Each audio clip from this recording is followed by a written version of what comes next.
Pak Winarto, panggil Daryl sambil tersenyum. Winarto, yang baru saja mengantar Ivan ke mobilnya, langsung menoleh ke Daryl. Tidak biasanya dia memanggilku dengan menyematkan kata, Pak, di depan namaku, batinnya. Ada apa, Tuan Daryl? Tanya Winarto dengan sopan. Pak Winarto tidak perlu memanggilku dengan sopan seperti itu. Bapak berusia sama seperti ayahku, cukup panggil Daryl saja, ucap Daryl, kembali tersenyum.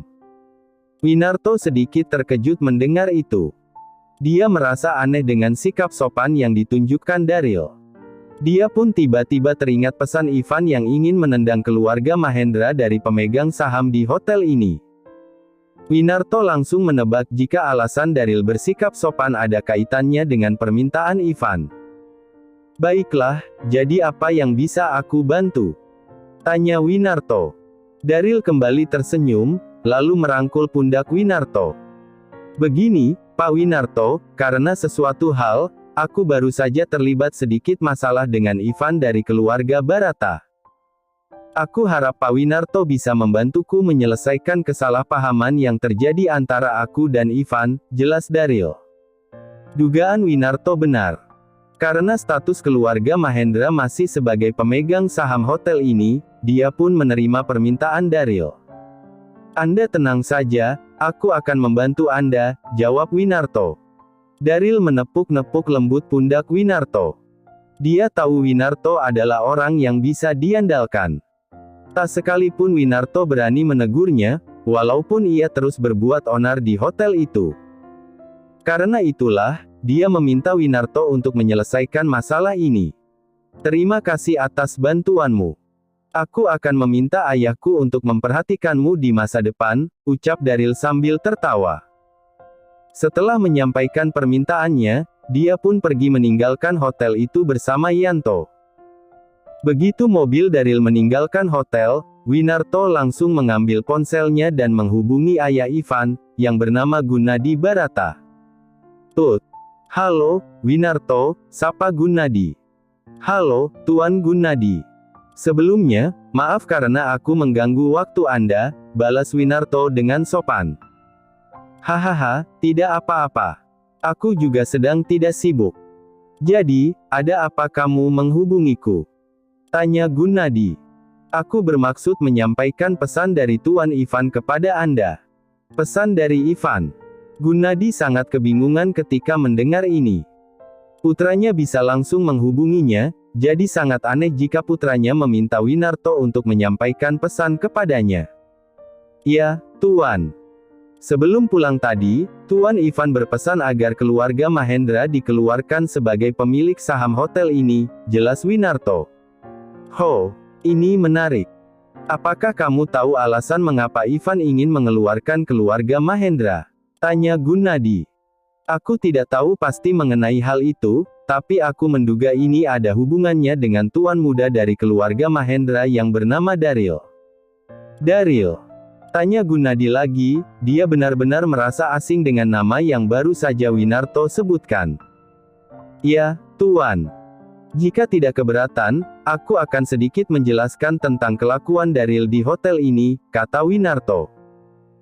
Dia yang sudah muak dengan kelakuan Daryl akhirnya mulai menceritakan apa saja yang telah dilakukan Daryl di hotel ini, mulai dari tidak bersikap sopan kepada manajemen hotel, sampai dengan menggunakan fasilitas hotel semaunya untuk bersenang-senang dengan wanita. Brengsek. Dia pikir dia siapa berani berbuat seperti itu di hotelku. Winarto, kenapa kamu baru memberitahuku ini sekarang? Tanya Gunadi. Dia sedikit marah karena Winarto tidak pernah memberitahu ini kepadanya. Maafkan aku, Tuan Gunadi.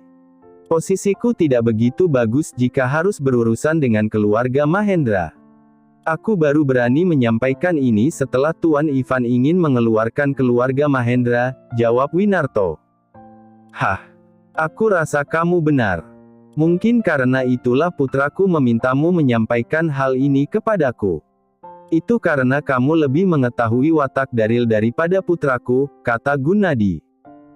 Baiklah, sekarang umumkan kepada seluruh manajemen hotel.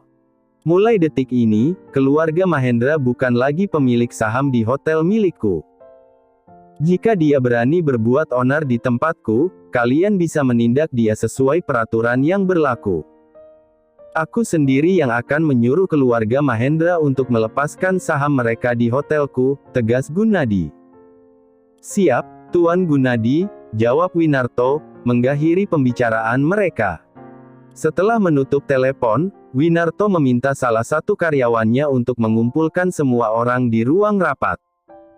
Dia akan mengumumkan tentang keluarga Mahendra yang tidak lagi menjadi pemilik saham di hotel ini. Beberapa saat kemudian, Daryl akhirnya tiba di rumah orang tuanya. Dengan santai, dia berjalan masuk ke dalam rumahnya. Begitu dia membuka pintu, ayahnya, yang bernama Henry Mahendra, langsung melemparkan surat kabar kepadanya. Tak. Oh, pekik Daryl begitu surat kabar itu mendarat di wajahnya. Dasar anak bodoh.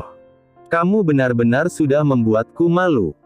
Beraninya kamu berbuat onar di hotel, kamu bahkan berani mengganggu putra Tuan Gunadi. Hardik Henry, yang terlihat sangat kesal. Ayah, ada apa ini? Tanya Daryl. Kamu masih berani bertanya. Dasar kamu. Ketika Henry hendak menamparkan wajah Daryl, istrinya yang bernama Meisha Mahendra tiba-tiba muncul dan menahan tangannya. Sayang, sudah cukup. Tenangkan dirimu, pinta Meisha. Hah. Aku tidak tahu lagi harus berkata apa. Anak ini terus saja membuat masalah, keluh Henry. Setelah itu, dia pergi meninggalkan ruang tamu menuju ruang kerjanya dengan ekspresi yang sangat marah. Ibu, apa yang terjadi? Tanya Daryl, yang berpura-pura tidak mengerti. Dalam hati, dia terus mengutuk Winarto yang tidak menyelesaikan masalahnya dengan Ivan. Keluarga Mahendra terpaksa menjual sahamnya di The Barracks Hotel. Gunadi Barata sendiri yang menyuruh ayahmu melakukan itu, jelas Meisha kepada Daryl. Apa? Teriak Daryl, tidak percaya. Dia terus mengutuk Winarto, yang dia rasa tidak becus mengurus masalahnya. Winarto brengsek. Besok aku akan datang dan membuat perhitungan denganmu, umpatnya dalam hati. Nabila terperangah begitu tiba di kediaman Ivan yang berada di Pondok Indah. Rumah mewah bergaya modern milik Ivan semakin membuatnya bertanya-tanya tentang identitas Ivan yang sebenarnya. Oh, rumah paman besar sekali, seru Kelvin, bersemangat. Apakah kamu menyukainya? Tanya Ivan sambil tertawa, melihat kepolosan Kelvin. Ya, paman. Rumah paman bahkan jauh lebih besar dari rumah kakek dan nenek, jawab Kelvin, sambil terus memandangi rumah bergaya modern itu. Terlihat dua wanita parubaya langsung menyambut mereka ketika mereka turun dari mobil. Selamat datang, Tuan Muda, sapa salah satu wanita yang merupakan pelayan di rumah Ivan.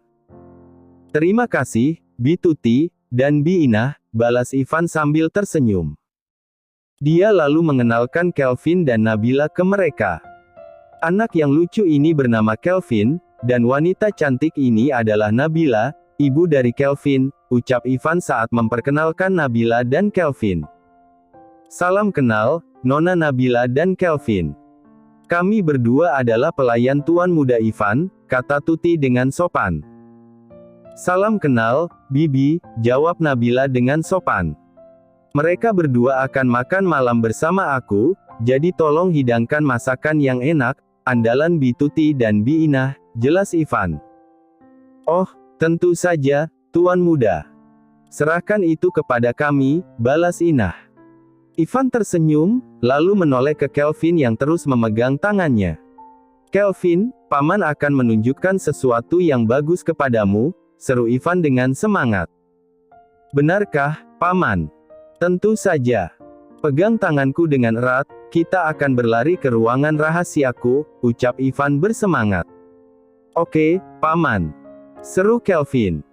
Lalu, dia menggenggam tangan Ivan dengan erat, dan mereka berdua berlari masuk ke dalam rumah.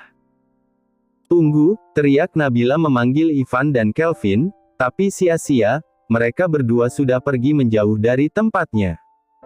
Hah, mereka berdua itu, keluh Nabila sambil menghela nafas. Tuti dan Inah tertawa melihat kelakuan Ivan dan Kelvin. Mereka sudah bisa menebak apa yang ingin Ivan tunjukkan kepada Kelvin. Inah lalu menghampiri Nabila dan meraih tangan Nabila, berkata, "Tuan muda benar-benar hebat bisa menemukan calon istri seperti Anda." Calon istri. Mendengar ucapan Inah, wajah Nabila memerah. "Ah, aku bukan." "Ya, tuan muda Ivan sangat tampan, dan Nona Nabila sangat cantik.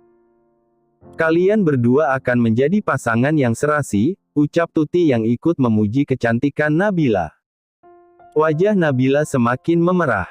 Dia bingung harus menjelaskan statusnya yang bukan siapa-siapa Ivan. "Bibi, aku sudah memiliki putra, jadi..." Belum sempat Nabila menyelesaikan kalimatnya, Inah kembali memotong dengan berkata, "Tuan Ivan sepertinya menyukai putra Nona Nabila. Aku sudah bekerja dengan keluarga Tuan Ivan cukup lama, dan aku yakin kedua orang tua Tuan Ivan tidak akan mempermasalahkan status Nona Nabila yang sudah memiliki seorang putra. Malah mereka mungkin akan senang karena tidak hanya mendapatkan menantu, tapi juga seorang cucu yang sudah mereka impikan sejak dulu. Jadi, Nona Nabila tidak perlu mengkhawatirkan tentang hal itu." Tuti yang mendengar perkataan Inah tampak mengangguk, lalu berkata, "Aku setuju. Tuan Gunadi dan Nyonya Cintami pasti akan senang melihat calon istri Tuan Ivan." Nabila yang wajahnya semakin memerah terlihat sangat bingung menjelaskan statusnya. Kedua pelayan Ivan benar-benar tidak memberikannya kesempatan untuk menjelaskan. "Hah, terima kasih, Bibi," kata Nabila pasrah. Dia sudah terlalu lelah untuk menjelaskan statusnya kepada mereka. "Sambil menunggu kami memasak, Nona Nabila bisa beristirahat di kamar tamu. Kami akan menunjukkan kamar Nona Nabila di lantai 2, kata Inah sambil menarik lembut tangan Nabila. Kamar. Kediaman Ivan terus membuat Nabila terkejut. Tidak hanya luas, rumah tersebut juga dipenuhi dengan barang-barang mewah dari berbagai negara. Penataan ruangan dan desain dari setiap ruangan yang dilaluinya membuatnya terus takjub. "Ini adalah kamar untuk Nona Nabila," kata Inah saat mereka sampai di depan pintu kamar yang berada di lantai 2. "Terima kasih, Bi Inah," ucap Nabila. Kemudian, dia membuka pintu dan memasuki kamar tersebut. Ditemani oleh dua pelayan Ivan, Nabila mengamati keadaan kamar itu. Dalam hatinya, dia kembali memuji kemewahan kamar yang telah dipersiapkan untuknya. "Kamar ini sangat indah," puji Nabila, yang tampak terpesona oleh desain interior kamar tersebut. "Senang sekali mendengar Nona Nabila menyukainya. Nona bisa beristirahat di sini dulu. Aku akan memanggil Nona Nabila saat makanan sudah siap," ucap Tuti dengan sopan. "Terima kasih, Bi Tuti," balas Nabila singkat. Ketika Inah dan Tuti hendak meninggalkan kamar, Nabila tiba-tiba teringat akan sesuatu. "Ah, mengapa aku malah berterima kasih? Seharusnya aku tidak berada di kamar ini," batin Nabila. Dia terbawa arus pembicaraan hingga lupa menjelaskan bahwa dia hanya akan berada di rumah itu sebentar. Rencananya, setelah makan malam, dia dan putranya akan langsung pulang. "Bi Inah, tunggu," panggil Nabila. Inah, yang hendak meninggalkan kamar kembali menoleh ke arah Nabila. "Ada apa, Nona muda?" tanya Inah. "Maaf, Bi, aku lupa memberitahu bahwa aku dan putraku akan segera pulang setelah makan malam. Jadi, Bibi tidak perlu repot-repot menyiapkan kamar untuk kami berdua," terang Nabila. "Nona Nabila tidak perlu khawatir. Ini adalah pertama kalinya Tuan Ivan membawa tamu wanita ke rumah. Kami sangat bersemangat dan sepertinya akan memasak banyak hidangan malam ini. Kamar ini hanya untuk antisipasi jika Nona Nabila lelah menunggu kami menyiapkan hidangan," ucap Inah sambil tersenyum kepada Nabila. Nabila membalas senyuman Inah dan berkata, "Bi, aku bukan wanita yang terbiasa menunggu sampai hidangan siap di meja. Bagaimana jika aku membantu kalian berdua?" Inah dan Tuti tersenyum lebar. Tuti, yang sangat menyukai kepribadian Nabila, segera menarik tangan Nabila. Tuan Ivan benar-benar beruntung memiliki calon istri sepertimu. Ayo, kita ke dapur untuk menyiapkan makanan terbaik untuk Tuan Ivan dan Tuan Muda Kelvin, seru Tuti dengan semangat. Calon istri. Tapi, sudah, Nona Nabila, ayo kita cepat ke dapur. Kasihan jika Tuan Muda Kelvin harus menunggu lama, potong Inah. Nabila, yang lagi-lagi tidak diberi kesempatan untuk mengklarifikasi statusnya, hanya bisa menghela nafas dan pasrah mengikuti Inah dan Tuti ke dapur. Di salah satu ruangan di rumah Ivan, mata Kelvin langsung berbinar-binar saat memasuki ruangan tempat Ivan menyimpan semua mainan kesukaannya. Mulai dari action figure, model replika kereta api, hingga berbagai jenis mainan kendaraan mewah memenuhi ruangan tersebut. Ivan tersenyum puas melihat ekspresi Kelvin. Ruangan itu dipenuhi dengan barang-barang yang menjadi hobinya sejak kecil. Gundam, Iron Man, Batman, Luffy, Naruto. Wah! Teriak Kelvin, menyebut beberapa action figure berukuran 30 cm yang ada di ruangan itu. Bagaimana? Kamu suka ruangan rahasia paman? Tanya Ivan tersenyum bangga memamerkan koleksinya. Ya, paman. Teriak Kelvin, sambil mengangkat kedua tangannya. Dia kemudian berkeliling ruangan yang cukup luas itu, terus memandangi koleksi mainan Ivan dengan rasa takjub. Namun, setelah berkeliling, Kelvin tampak menunduk lesu. Dia kemudian duduk di lantai sambil memandangi koleksi mainan Ivan yang sangat menggiurkan bagi anak seusianya. Ivan, yang melihat perubahan ekspresi Kelvin, segera mendekati dan duduk di sampingnya. Mengapa kamu terlihat sedih? Apa kamu tidak suka mainan paman? Tanya Ivan, penasaran. Kelvin menggelengkan kepala. Dengan wajah yang masih menunduk, dia berkata, aku pernah ke rumah salah satu teman sekolahku. Dia juga punya beberapa mainan seperti itu. Kelvin menunjuk sudut ruangan tempat Ivan menaruh koleksi action figurnya. Lalu, ada apa dengan itu? Tanya Ivan lagi. Ketika aku dan teman-temanku ingin menyentuh mainan itu, ayah temanku sangat marah. Dia bilang mainan-mainan itu sangat mahal. Jika tidak hati-hati, kami bisa merusaknya. Itulah sebabnya dia melarang kami menyentuh mainan seperti itu, jelas Kelvin. Ivan tersenyum, mengelus kepala Kelvin. Dia tidak menyalahkan ayah teman Kelvin yang berbuat demikian. Memang, harga action figure tidak murah. Namun, Ivan memiliki prinsip berbeda. Dia mengumpulkan mainan ini dengan harapan, jika kelak dia memiliki seorang putra, dia akan menghabiskan waktu bersamanya, memainkan berbagai mainan yang telah dikumpulkannya di ruangan ini. Ayah temanmu tidak salah. Memang, mainan seperti itu harganya mahal. Jadi, kamu tidak boleh sembarangan menyentuh mainan seperti ini ketika berada di rumah orang lain, ujar Ivan. Mendengar itu, ekspresi wajah Kelvin semakin sedih. Tapi, di rumah paman, ceritanya berbeda. Kamu bebas bermain sepuasnya di ruangan ini. Tentu saja, kamu tetap harus berhati-hati, lanjut Ivan. Benarkah, paman? Wajah Kelvin kembali bersemangat mendengar penjelasan Ivan. Matanya berbinar-binar, sungguh menggemaskan. Tapi, bagaimana jika aku tidak sengaja merusaknya? Tanya Kelvin lagi, yang kembali tertunduk lesu. Tinggal diperbaiki, jawab Ivan sambil mengedipkan satu matanya dengan singkat. Kalau mainan itu tidak bisa diperbaiki bagaimana? Tanya Kelvin. Ivan tersenyum, lalu mengelus kepala Kelvin.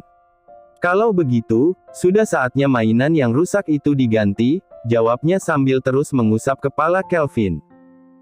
Kelvin langsung bersemangat lagi, terima kasih paman, aku akan lebih hati-hati. Setelah memeluk Ivan, Kelvin pun kembali memilih beberapa mainan yang ingin dimainkannya. Nabila baru saja selesai menyiapkan makan bersama Inah dan Tuti. Dia kemudian pamit untuk memanggil Ivan dan Kelvin sementara Inah dan Tuti menyelesaikan persiapan makan di meja. Bingung dengan tata letak rumah Ivan, Nabila meminta Inah menunjuk Ah, mengapa anak-anak sekarang melupakan jagoanku? Keluh Ivan sambil memainkan ekspresi sedih. Kelvin terbahak-bahak, sementara Nabila tersenyum sambil berkaca-kaca. Ini pertama kalinya dia melihat Kelvin begitu bebas berinteraksi dengan lelaki yang mungkin seusia ayahnya. Terima kasih, Ivan, gumam Nabila pelan, masih berdiri di depan pintu.